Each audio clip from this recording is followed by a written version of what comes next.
Pessoal, que a galera que defende o comunismo, o socialismo é desprovida de inteligência, isso você já sabe. Mas tem hora que eles se superam. No meio da briga com o Donald Trump, em vez de tentar apaziguar as coisas, os caras têm uma ideia brilhante: atacar o advogado do Donald Trump. A turma do amor, que não propaga amor, pelo contrário, propaga mais ódio do que tudo, resolveu fazer ataques de ódio contra o Martin De Luca, que é o advogado do Donald Trump. Dá uma olhada nessa matéria do Metrópolis aqui comigo. O advogado de Trump é ameaçado após dado vazar em processo de Bolsonaro. Para começo de conversa, esse vazamento de dados do Bolsonaro mas foi tão ridículo, mas foi tão tosco, que até o STF falou, pegou pesado. E aí, nos dados vazados, eles questionam o advogado do Donald Trump, talvez possa até entrar no inquérito agora do Alexandre de Moraes, do porquê o advogado do Donald Trump deu orientações para o Bolsonaro. O Bolsonaro mandou mensagens para o advogado do Donald Trump falando: olha, eu queria fazer uma mensagem para o Donald Trump, o que você me orienta para ficar juridicamente adequada? E aí o Martin De Luca deu a orientação do que o Bolsonaro deveria falar. E aí quando a Polícia Federal soltou e que falou que estava tendo informações com americanos, o advogado falou: olha, eu dou orientação jurídica todo dia, toda noite. E agora, sinceramente, vocês falar que eu sou alvo de inquérito por dar uma orientação jurídica é uma piada que o Brasil virou. A matéria do Paulo Capelli, fonte Metrópolis: advogado de Trump é ameaçado, é ameaçado após dado vazar em processo de Bolsonaro. Olha só o que ele falou. Tão logo o relatório foi tornado público, Martin De Luca recebeu dezenas de ameaças contra ele e a família dele, inclusive sua família, suas filhas, no celular. Acreditamos que possa ter sido uma ação premeditada e coordenada, porque as ameaças foram enviadas com grande velocidade, até mesmo para um e-mail, que sempre foi público, disse a coluna do Paulo Capelli, uma pessoa bem próxima do advogado. A pedido de autoridades do governo Donald Trump, Martin De Luca evitou se manifestar publicamente sobre o assunto. Um levantamento está sendo feito para checar se a divulgação do telefone fere, de alguma forma, a legislação brasileira. Em contato com a coluna, um integrante da cúpula da Polícia Federal sustentou que a investigação precisa conter todos os dados relevantes para a produção probatória e que a atividade da Polícia Federal é pautada pelo sigilo, premissa que orienta os trabalhos da corporação. Pautada pelo sigilo, mas entregou o quê? Conversa de família, fofoca de família, tornou público que era para ser sigilo. Agora, para pensar. Você acha que o cara é o advogado do Donald Trump? Se você mandou um e-mail com ameaça para o Donald Trump, você mandou mensagem para o WhatsApp do Martin De Luca com ameaça ao advogado do Donald Trump. Meu amigo, se você foi um dos que fez isso, essa noite você não dorme bem. Pode ter certeza. Vamos lá, pessoal. Sou o Dr. Sandro Gonçalves, advogado, jurista, filósofo político, e você está num canal que está sempre tentando trazer informações aqui para vocês. Faz tempo que eu não falo isso, hein? Obrigado pela confiança de vocês. Se você não é inscrito, inscreva-se no canal. Esta matéria está lotada de informações relevantes para vocês. Então, fica aí até o final, porque nós vamos falar do Maduro, vamos falar do STF, rachando ali e fazendo críticas contra o próprio STF. Teve briga do André Mendonça com o Dino, teve um monarca envolvido no meio. Vamos falar sobre tudo isso. Então, antes de mais nada, curta, compartilha, manda esse editorial para o maior número de pessoas o possível. Sempre importante ter você aqui conosco. Mas bora entender tudo isso, vamos saber o que está acontecendo e bora pra cima. É o seguinte, você viu essa matéria aqui que para mim chega a ser assustadora. Dá uma olhada nessa matéria. Mendonça dá razão ao monarca e influenciador vai insistir em ofensiva contra o Flávio Dino. Ofensiva contra o Flávio Dino. O youtuber entrou com mais um recurso no STF para tentar impedir o Flávio Dino de participar de seu julgamento. Defesa alega falta de imparcialidade. Olha só. Lembra quando o Monark teve uma multa, teve suas redes sociais caçadas? Pois é, o Monark fez um recurso. Nesse recurso, o André Mendonça, que é o ministro do STF, apontou o dedo para o Flávio Dino e falou: sim, senhor, você é impedido? Sim. Você é suspeito? Sim. E o André Mendonça, parabéns para o André Mendonça, votou dizendo que o Flávio Dino não poderia julgar esse processo absurdo. Por quê, Sandro? Me explica o porquê. Eu te explico. O Bruno Ayub, que é o Monark, você deve lembrar dele, ele falou que o Flávio Dino era gordola. E por causa disso, o Monark foi condenado à prisão e a indenizar o Flávio Dino por causa disso. Agora, vem cá. O Flávio Dino já processou o Monark. Como é que ele vai ser o julgador do próprio Monark? Os ministros não entenderam nada dessa questão da imparcialidade. Só pode. E o pior, né? O Finício Carrion até escreveu aqui, ó. O que mais espanta é o ministro não se declarar impedido, dado o contexto. Ou seja, se eu sou seu inimigo, se eu já te processei porque você me xingou, se eu pedir a sua prisão, agora eu sou o juiz que vou julgar você? Meu amigo, eu acho que o curso de Direito deveria se tornar curso de teatro, né, de artes cênicas, para você fazer papel de palhaço nesse país, né? Dá até raiva de saber que a gente é formado em Direito. E o Estadão é bem sensacionalista, né? Este recurso legal e constitucional do Monark é uma ofensiva? Peraí, o Monark está sendo ofensivo ao fazer um recurso dizendo que o cara que processou o Monark, porque o Monark o chamou de gordola, pediu a prisão dele, pediu uma multa contra ele, pode julgar o meu processo? Peraí, esse cara não pode. Então, assim, é o puro suco do Brasil, do que virou, né, o Brasil. Fala sério, né? É o que se tornou o Brasil. Ó, só para constar, sou fã do Monark.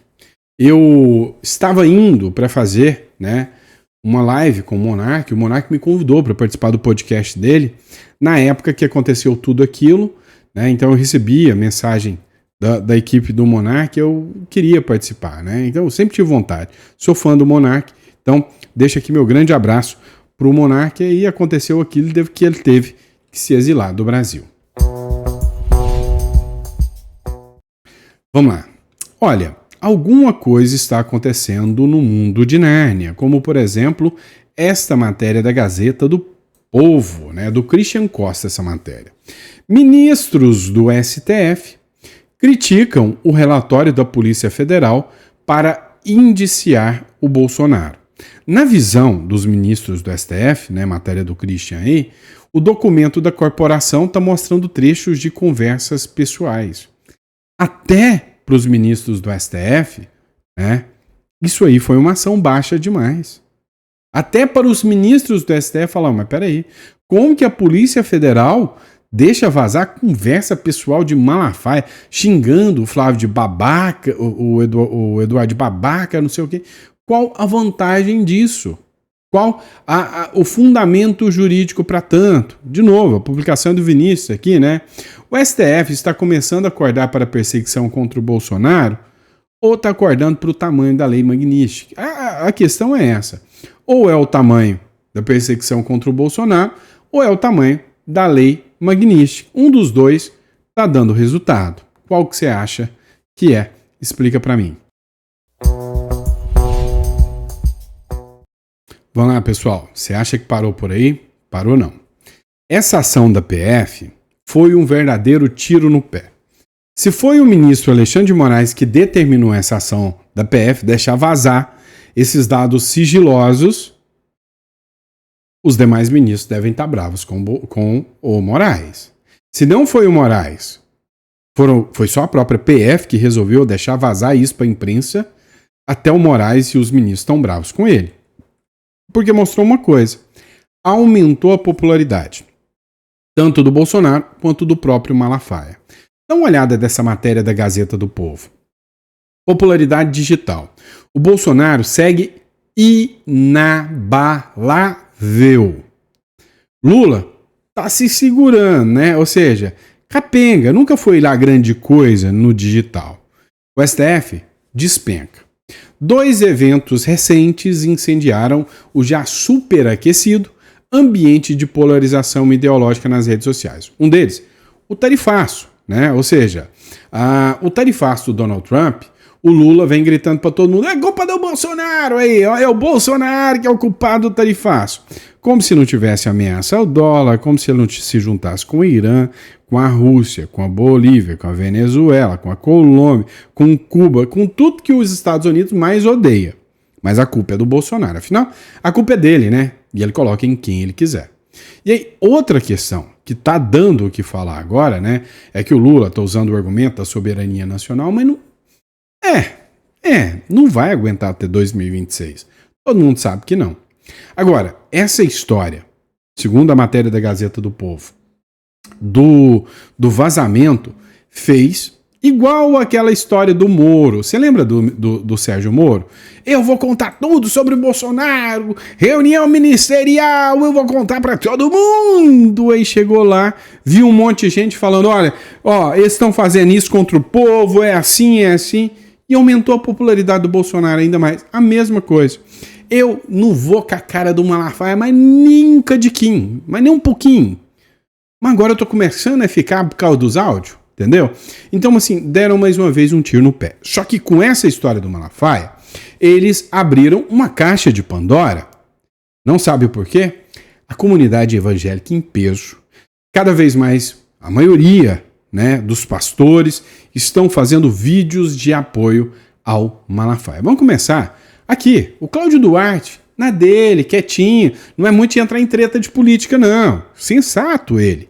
Mas aqui ele entrou em defesa do Malafaia. Escuta.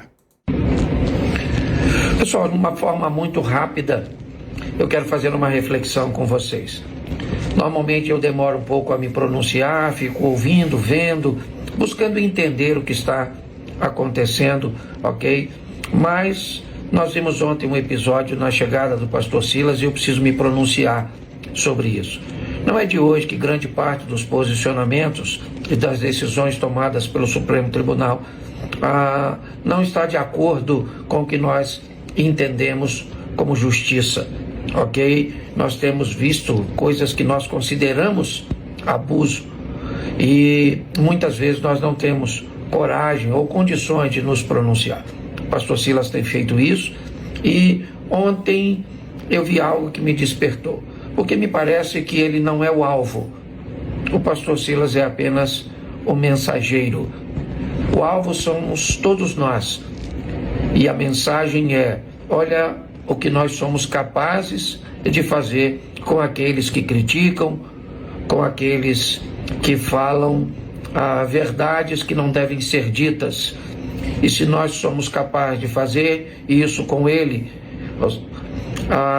pode acreditar que nós somos capazes de fazer também coisas piores com vocês. Então me parece que essa é a mensagem para todos nós. Se você gosta do pastor Silas ou não, ou de outras pessoas, certo? Que têm sido veementemente perseguidas por esse sistema, isso não é relevante. O relevante é o que acontece com eles hoje.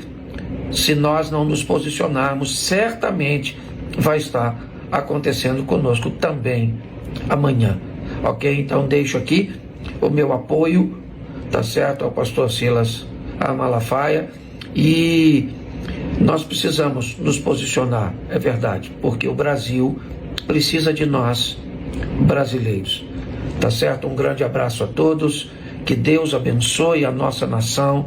Nós vamos continuar orando, ok? Pedindo a Deus que tenha misericórdia, mas além de orar, nós precisamos nos posicionar. Um grande abraço a todos, graça e paz. Esse recado ele foi claro e evidente para os demais pastores, né, para que se posicionem. Pois é, o Easy Fatos já postou aqui, ó, pastor Lucinho se pronuncia sobre Silas Malafaia. Você pode amar ou odiar, mas quando chega numa pessoa religiosa, a coisa está tomando contornos de uma ditadura. Então, tiveram muitos vídeos nesse sentido, com críticas, né, ao que o Supremo Tribunal Federal fez contra o Silas Malafaia. O Conexão Política postou trechos de uma igreja lotada, onde o Malafaia foi ovacionado por toda a igreja, né? Todo mundo gritando Silas Malafaia, Silas Malafaia. Não estou colocando o áudio aqui para vocês por causa da questão de direitos autorais, que colocaram uma música de fundo, tá? Mas a grande questão é, mexeram com um povo que já enfrentou, sabe, as piores agruras do mundo, é o povo evangélico. A fé já fez com que pessoas fossem perseguidas de todas as formas. E agora, mexeram com um público, com um povo que não está disposto mais a se entregar. Mas só começou. Porque no final das contas, hoje já não está muito difícil de comparar o Brasil com ditaduras como a própria Nicarágua. É o que diz, né, o próprio Lourival Santana aqui na CNN. Dá uma olhada nisso aqui. A gente teve apreensão de celular, passaporte, busca e apreensão de um pastor, né, o Silas Malafaia. Então, isso também pode ser visto pelo governo americano como mais uma prova do que seria o autoritarismo, a perseguição política, isso que eles chamam de caça às bruxas. Então, tem mais elementos aí para eles trabalharem dentro dessa caracterização do Brasil como um país que está se caminhando para um sistema autoritário. A gente tem... Pois é. Ou seja, será que os Estados Unidos estão errados em ter esse posicionamento? Acredito que não. No próximo bloco, você viu que o Lula se manifestou sobre o caso da Venezuela, né? E aí, o La Lengua, que é um perfil venezuelano, ele fez uma publicação dizendo que agora o Maduro está sem padrinho. Próximo bloco. Literalmente, o Brasil não é para amadores mesmo. O Lula foi nada mais, nada menos do que o fiador da fraude venezuelana chamada eleição.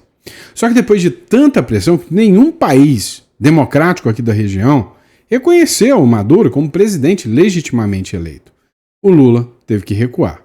Saiu, esta semana, um relatório da OEA, Organização dos Estados Americanos. Nesse relatório, feito pela Glória, ela dizia que o Maduro não é um presidente eleito. Ele é um líder de um cartel narcoterrorista que tomou conta de um país. Ou seja, comprou o mesmo discurso do Marco Rubio.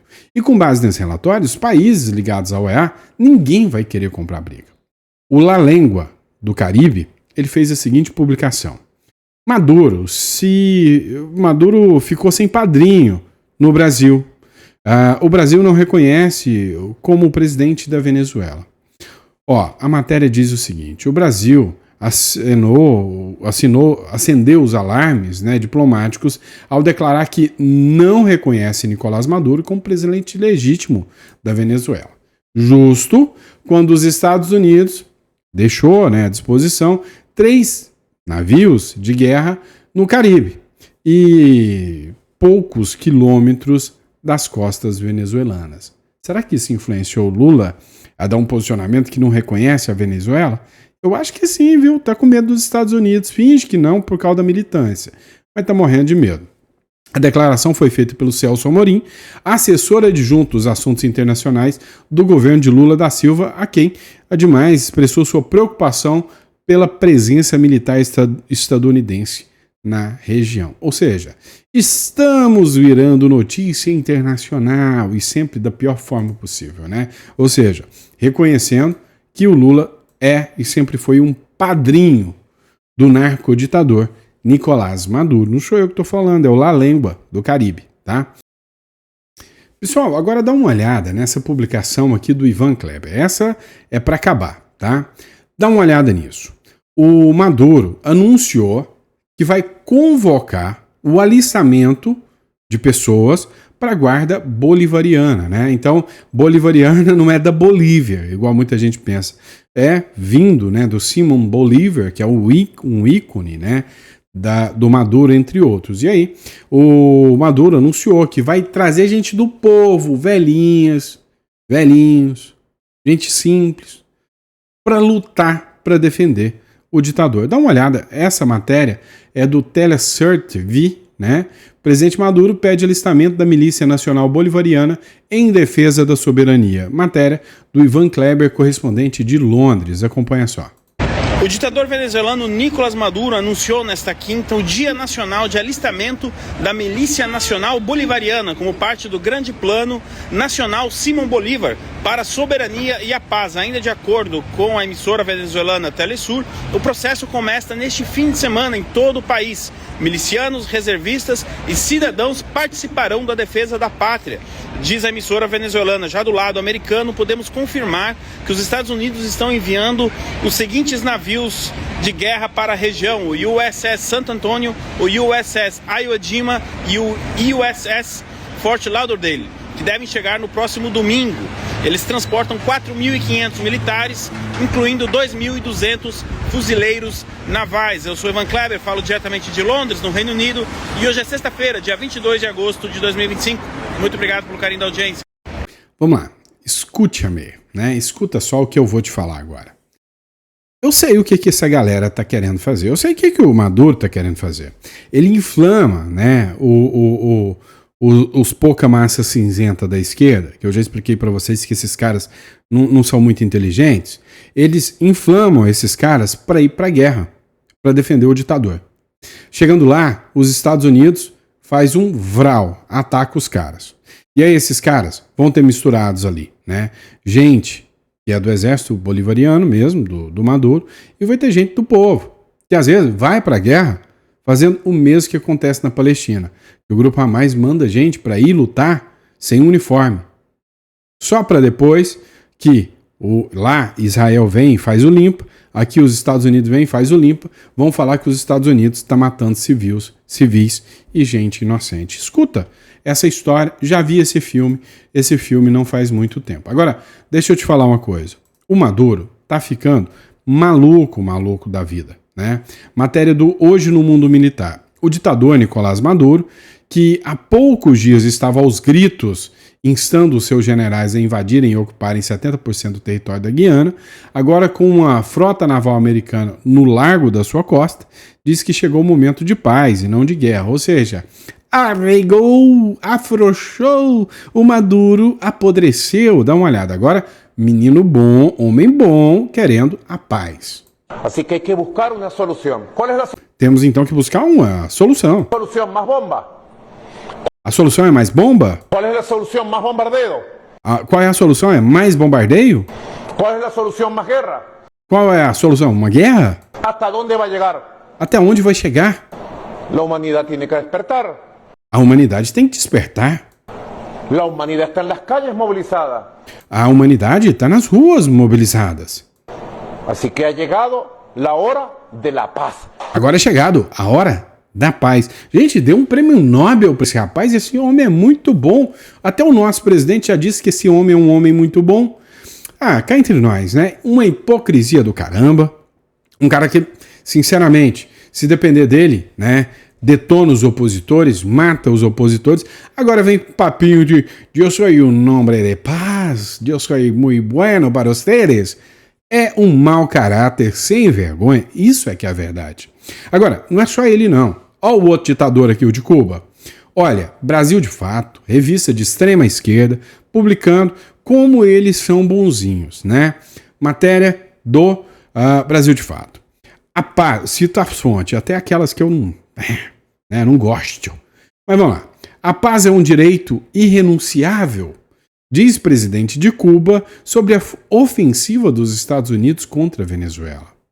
Celebrada de forma virtual ontem, a 13ª Cúpula Extraordinária reuniu os chefes de Estado do governo da Aliança Bolivariana para os povos da nossa América, Tratado do Comércio dos Povos, a ALBA.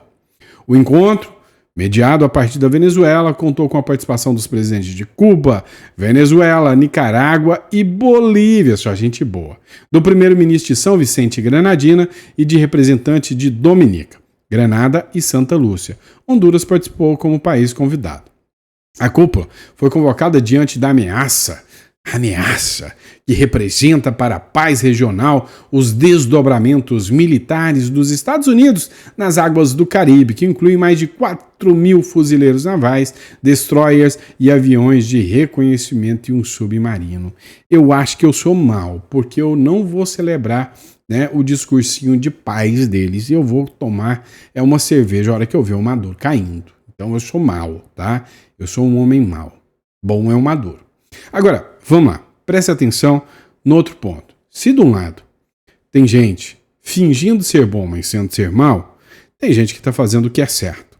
Olha só, o partido Vox da Espanha, liderado pelo Santi Abascal, ele fez uma publicação exigindo incluir o cartel de Los Soles do Nicolás Maduro, ou seja, Nicolás Maduro hoje é reconhecido como líder do cartel de Los Soles, na lista de organizações terroristas da União Europeia. Então ele fez esse pedido e, havendo a recusa da União Europeia, como vai ficar feio para a União Europeia, vai ficar difícil, né? Surgir aí e guardar essa narrativa. Então, meu amigo, minha amiga, espera que momentos emocionantíssimos da nossa novela preferida acontecerão já nos próximos dias.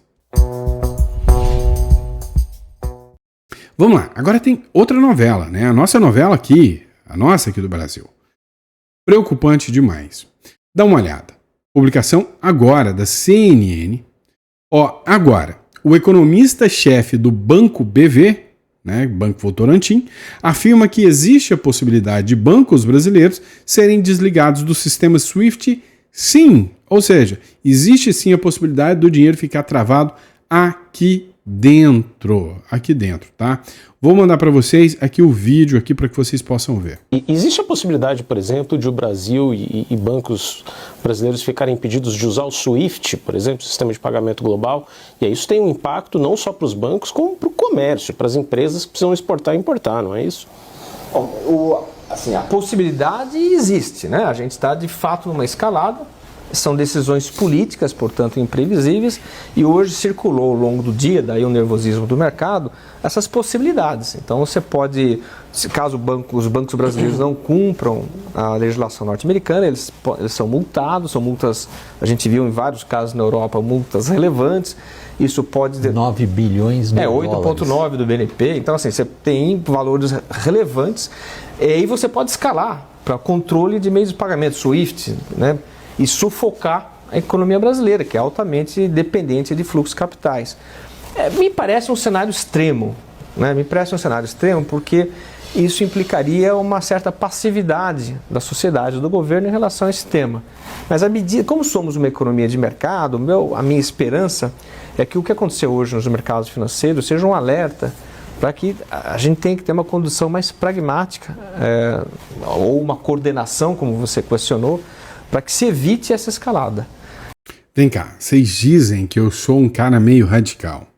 E aí ele falou, não, isso seria a última opção, é só se o governo brasileiro não mudar o posicionamento dele. Mudar, filho, é o que ele quer. Vai me dizer que Maduro chegou onde ele está sem romper com os Estados Unidos. Vai me dizer que Cuba chegou onde ela está, que é o sonho de todo socialista, comunista, capitalista, comunista, socialista, anticapitalista, se não for através da destruição da propriedade privada. E como você destrói a propriedade privada? Atingindo quem tem capital. Mas não para por aí, não. O ex-diretor do Banco Central mandou também um recadinho sobre os bancos. Então, o Sandro que é o cara malvadão que fica aí alardeando todo mundo, não é? Então escuta aqui, matéria da UOL. UOL é left people? É esquerdista? Sim, mas se nem ela consegue esconder, é porque o trem tá feio. Então, eu acho que os bancos foram colocados numa situação complicada. O comentário geral que eu tenho visto entra numa área da qual eu não tenho muita expertise. Assim. Aparentemente, é uma decisão que, de alguma forma, viole a ordem do Supremo, expõe o banco a uma reação mais rápida, mas menos pesada. No caso americano, a uma punição provavelmente mais lenta e muito mais pesada. O fato é que, gente, eu acho que não é é correto colocar, não só falando dos bancos, qualquer empresa numa situação como essa. Ou bem se acerta um meio do caminho, a gente vai ter uma situação particularmente delicada. Vamos dizer que seja, pensar aqui hipoteticamente, o pior cenário. Aí vai lá o Banco do Brasil, decide não obedecer às determinações da Lei Magnitsky e ele toma uma multa gigantesca, ele é excluído do SWIFT. O que acontece com os clientes desse banco? Quer dizer, as empresas exportadoras norte-americanas que recebem, brasileiras que recebem pelo Banco do Brasil, elas têm que ter o importador do outro lado vai ter que fazer um pagamento de que jeito se não tem o SWIFT? Como é que essas empresas vão ter acesso ao banco? Como vão ter acesso aos dólares? Se ela estiver em outro banco e esse outro banco também tiver que se colocar nessa situação. Então a gente tem efeitos potencialmente muito grandes sobre o funcionamento da economia brasileira, porque não adianta fingir, a gente está integrado financeiramente com o resto do mundo, né? Se num caso de sanções severas aos bancos brasileiros, a gente corre o risco de ficar isolado aqui e é complicado, né? Pois é, mas ainda bem que o Sandro é que é alarmista, né? Todo mundo tá falando o contrário do que o Sandro tá falando, né? Os dois, né? O Sandro tá falando que os bancos, se o Lula e o Alexandre de Moraes continuar esticando a corda, o Sandro, que é malvadão, tá falando que esses bancos só podem ser excluídos do sistema SWIFT. E aí os dois analistas de sistema, um do banco, analistas de mercado, um do Banco BV e o outro ex-presidente do Banco Central, está rebatendo o Sandro dizendo que os bancos podem ser excluídos do sistema SWIFT. É falar a mesma coisa que eu, né? Então eu não sou o único doido que está falando isso, não. Então tá na hora de abrir o olho, sim, tá? Tem que acender um sinal de vermelho, sim. Quando eu estudei hermenêutica jurídica, eu tinha um professor, tá? Passei do tempo aqui, mas vocês tenham paciência. Eu tinha um professor de hermenêutica jurídica, né? Um senhorzinho. Gente boa demais.